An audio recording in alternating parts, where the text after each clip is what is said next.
Nito lamang ikadalawa ng Setyembre taong kasalukuyan, isang traffic accident ang nangyari sa may EDSA southbound, Barangay Wakwak, Mandaluyong City na kinasangkutan ng isang Move It rider at pasahero nitong babae na taga Antipolo, Rizal. Ayon sa report, habang nagpapatrolya malapit sa pinangyarihan ng insidente, sina Police Master Sergeant Pabian at Patrolman Humuwad, mga tauhan ng Sector 3 ng Mandaluyong City Police Station.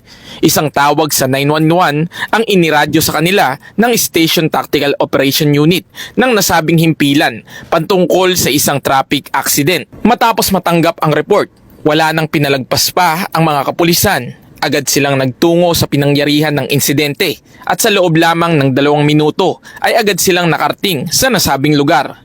May dumating ring na taga-highway patrol group at Philippine Coast Guard na tumulong na rin sa pag-assist ng traffic sa daan. Pagdating sa lugar, agad tumawag si Police Master Sergeant Pabian sa Barangay Wakwak para sa isang ambulansya na agad ding dumating sa pinangyarihan ng insidente at nagbigay ng paunang lunas sa mga biktima.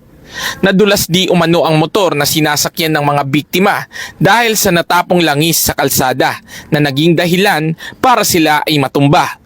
Agad namang nakatayo ang driver at nagtamo lang ng galos, subalit ang sakay nitong pasahero na babae ay dinala sa Mandaluyong City Medical Center upang masiguro ang kalagayan nito. Ako po si Maria Lilibet San Gabriel, Cluster Commander ng Bantay Bayan.